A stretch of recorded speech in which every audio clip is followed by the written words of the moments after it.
এত গয়া কাশী বৃন্দাবন মথুরা প্রয়াগ দ্বারাবতী কঙ্কল অযোধ্যা, এতবার ব্রত, এত নিষ্ঠা, কত কিছু, কিন্তু এইটুকু জানবেন যা কিছুর মূলে কিন্তু সবটার মূলে আছে নিজেকে চেনা, নিজেকে জানা।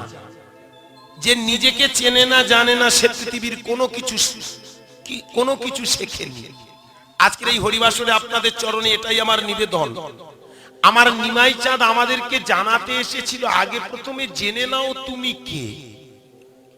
তুমি বলছো আমি মুসলমান, তুমি বলছো আমি হিন্দু, তুমি বলছো আমি খ্রিস্টান, তুমি বলছো আমি ব্রাহ্মণ, তুমি বলছো আমি শূদ্র। না, আগে তুমি প্রথমে জানো তুমি কে। আর জানতে গেলে কি হবে? বাহুটা তুলতে হবে, আর বাহু তুললে কি হবে? মনটা আস্তে আস্তে উপরের দিকে উঠবে। আজকে লীলাটা মন দিয়ে শুনবেন। এই ধরনের লীলা কোনোদিন আপনারা শুনেছেন কি জানি না, আজকে আপনাদের চরণে নিবেদন করি। কোনোদিন ভেবে দেখেছেন প্রত্যেকের উপরে উপরে যদি আমরা খুঁজে দেখি তাহলে আমরা উপরের মানুষটা খুঁজে পাবো? কি রকম? এখানে আমি আপনি যারা এসে বসে আছি ভালো করে ভেবে দেখবেন, প্রত্যেকের বাবা আছে, বাবা আছে, বাবা আছে, তার বাবা, তার বাবা, তার বাবা, তার বাবা, তার বাবা, তার বাবা আছে না? আস্তে থাক থাক থাক, ভালো করে ভেবে দেখুন। আমার বাবা আছে, আমার বাবার বাবা, তার বাবা, তার বাবা, তার বাবা, প্রত্যেকের বাবা।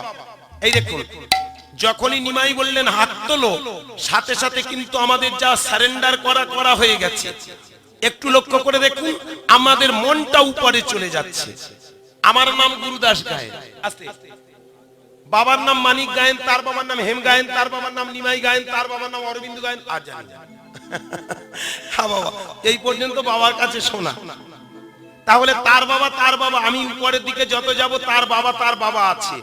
এই করে যদি একটু একটু করে এগিয়ে যাই, যত উপরে যাব এক সময় দেখতে পাবো আমি কে? এক একটা মুনির সন্তান। খুঁজতে খুঁজতে যদি যাই আমি কে, আমি কে, আমি কে, তাহলে এক সময় পেয়ে যাচ্ছি কি আমার একটা গোত্র আছে। এখানে খুব ভালো করে মন দিয়ে শুনবেন। এই জন্য কীর্তনটা হুটোপুটির জিনিস নয়, বোঝার আছে। আপনি খুঁজে খুঁজে চলে যান, এক সময় আপনার গোত্রের মালিকটা খুঁজে পাবেন। শাণ্ডিল্য, কাশ্যপ, ভরদ্বাজ, আত্রেয়, মৌদগল্য, কি আছে না আপনাদের? কি গো মা, বিভিন্ন গোত্র আছে না? যে কোনো ভালো কাজে দেখবেন আগে ঠাকুরমশাই জিজ্ঞাসা করে কোন গোত্রের মানুষ তুমি, এই গোত্রটা কি গো? নিমাই চাঁদ বললেন বাহুটা তোলার সাথে সাথে মনটা উবিয়ে নিয়ে যাও, আরেকটু উপরে যা গেলে তুমি বুঝতে পারবে এক একটা মুনির সন্তান তুমি, মুনি। ভালো করে ভেবে দেখবেন। আমার গোত্র কাশ্যপ গোত্র, তাহলে এটা দিয়ে আমাকে কি বোঝাচ্ছে? আমি কশ্যপ মুনির বংশধর। আপনার গোত্র মৌদগল্য, এই যে মধুগুল্য নয় কিন্তু উচ্চারণ মৌদগল্য, ময়ুকা দয়গা হাসান লয় যে ভালো, মৌদগল্য। এই মৌদগল্য বলে একটা মুনি ছিল। শাণ্ডিল্য, ভরদ্বাজ, আত্রেয়, সাবর্ণ, যে যার গোত্র আছে এক একটা মুনি ছিল। তাহলে মুনির বংশধর থেকেই আপনার জন্ম। কি করে বুঝলেন?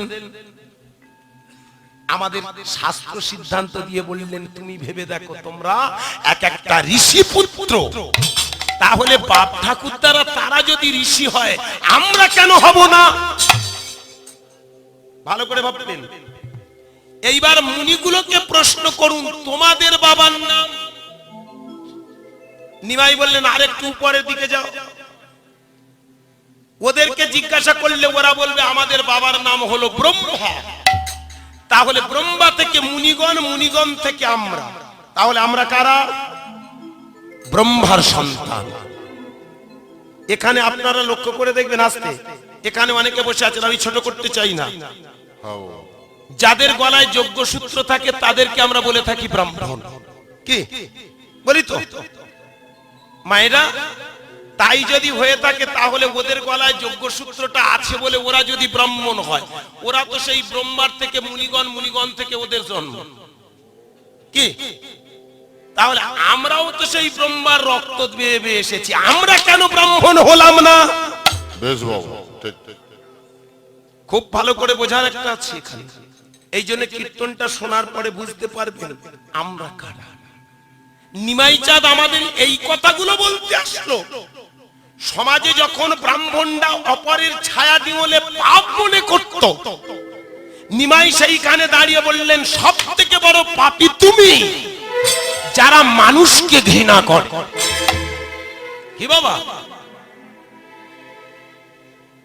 ভালো করে ভেবে দেখবেন, নিমাইয়ের যখন বিয়ে হলো, বিয়ের সময় ব্রাহ্মণের আগে একটু চণ্ডালের নেমন্তন্ন করেছে। ভুলটা কোথায়? ব্রাহ্মণের আগে চণ্ডালের নেমন্তন্ন। তাহলে চণ্ডালের নিমন্ত্রণ করার জন্য ব্রাহ্মণরা দল বেঁধে এসে নিমাইয়ের সামনে দাঁড়িয়ে বলেছিল, নিমাই তুমি নিজে ব্রাহ্মণের ছেলে, তুমি এত জ্ঞানী, অথচ আমাদের অপমান করলে কেন? নিমাই সেদিন করজোড়ে বলেছিল, আপনি তো এত বড় দামি ব্যক্তি নন যে ওনাকে নিমন্ত্রণ করার পরে আপনার নিমন্ত্রণ করলে আপনার জাত শেষ হয়ে যাবে। কি কথাগুলো ভালো করে ভাববেন। তাহলে নিমাই সেইখানে দাঁড়িয়ে একটা প্রতিবাদ করে বললেন, শুনুন, শুধু গলায় যজ্ঞসূত্র থাকলে ব্রাহ্মণ নয়,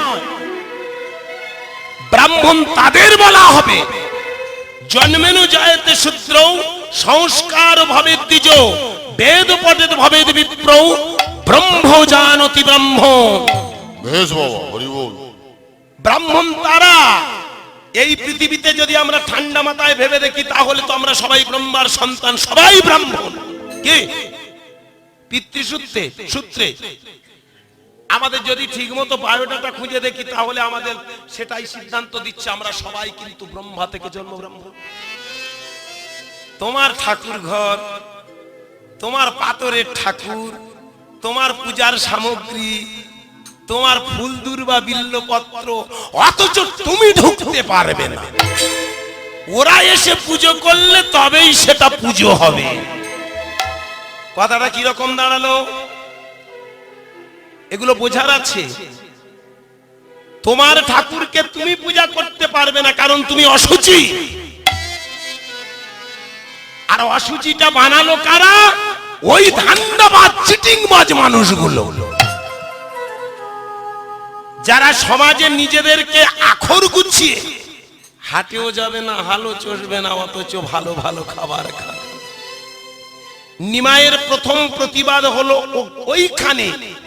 সমাজে যারা সমাজকে শোষণ করে তারাই হলো সব থেকে বড় সমাজের শত্রু। কীর্তন মানে লাজ করবেন না, কীর্তন মানে বসে বসে গোবিন্দ পাবো। ও সারা জীবন আপনি করতাল ঠেঙিয়ে যান, করতাল ফেটে যাবে, সব শেষ হয়ে যাবে, গোপাল মানে গোবিন্দ গোপাল আর আসবে। ও তো আমাদের মতো সিটিং বা জালি মার্কা মালগুলো আপনাদের ভালো করে বুঝিয়ে দিয়েছে।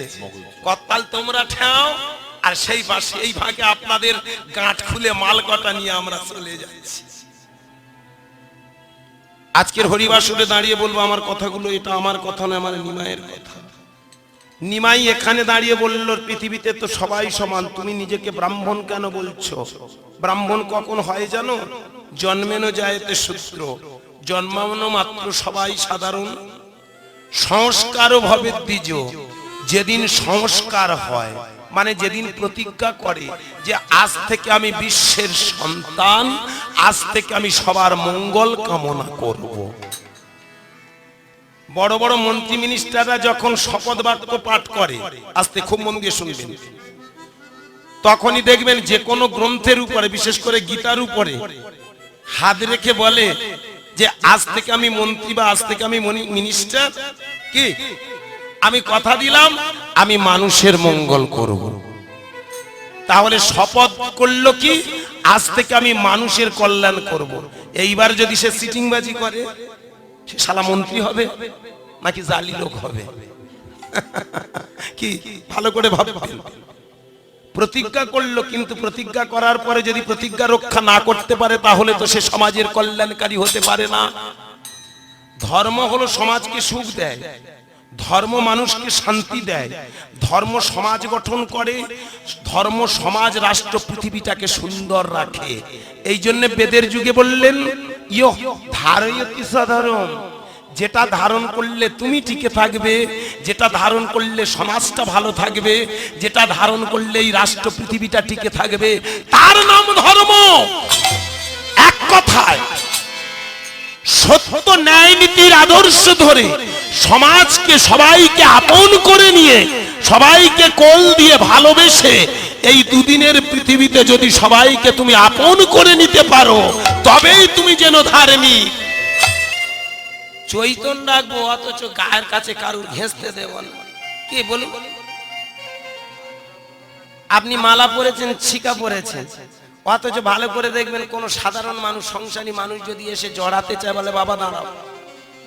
আছে এরকম জিনিস না সমাজের বুকে? ওরা নিমায়ের আদর্শ মানে না, ওরা ওদের আদর্শ তৈরি করেছে। আমি নিন্দা করছি না, ক্ষমা করবেন, ভালো করে ভাববেন। এটা বৈষ্ণব নিন্দা নয়, বৈষ্ণববাদ সৃষ্টি করে মানুষকে যারা ঘৃণা করে তাদেরই কথা বলছি। যারা সবাইকে কোল দিতে পারে সেই তো প্রকৃত বৈষ্ণব। ব্রাহ্মণ তাদের বলা হবে যে সবাইকে সমান চোখে দেখবে। ভালো করে ভেবে দেখবেন, রামচন্দ্র যখন অকাল বোধন যজ্ঞ করেছিল সেই যজ্ঞের কিন্তু পুরোহিত মিলছিল না। কি বাবা? প্রথমে বিভীষণ বলল প্রভু তুমি এক কাজ করো, এই অকাল বোধন যজ্ঞ করবে একটা ভালো ব্রাহ্মণ খুঁজে বেড়াও। বলে বিভীষণ রে আমি আর কোথায় খুঁজবো, তুই একটু খোঁজ।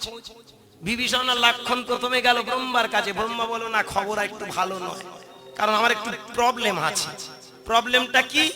একবার এই সৃষ্টি কার্য করতে করতে ত্রিসন্ধ্যা গায়ত্রী জপ করতে পারিনি, আমার গায়ত্রী ভ্রষ্ট হয়েছি, আমার একটু খামতি আছে, তাই আমি পূর্ণ নই। আমার পূর্ণ ভগবানের যজ্ঞে কেমন করে যাব? কি সেদিন সেই ব্রহ্মা করজোড়ে বলেছিল আমি পারবো না। অত্রি অঙ্গিরা পুলহ পুলস্ত যত বড় বড় দামি দামি সবাই হেরে গেল। অবশেষে বিভীষণ খুঁজে খুঁজে বলল একজন আছে, সে আমার দাদা।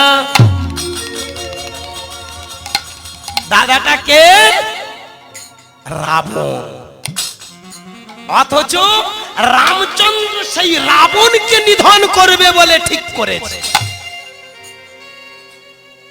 রাবণের কাছে যখন গেল নিমন্ত্রণ করতে, রাবণ এক বাক্যে বলে উঠল কেন যাব না? আমি ব্রাহ্মণের ছেলে, আমি যাব ব্রাহ্মণগিরি করতে। ভালো করে ভেবে দেখবেন, ও ব্রাহ্মণের ছেলে না? জন্মসূত্রে হয়তো ওর মা ছিল রাক্ষসী। খুব মন দিয়ে শুনবেন, এই জন্য আমার কীর্তনটা একটু ধৈর্য ধরে শুনবেন, মজাটা শেষ পর্যন্ত পাবেন। রাবণের মা রাক্ষসী, কিন্তু রাবণের বাবা ছিল ব্রাহ্মণ।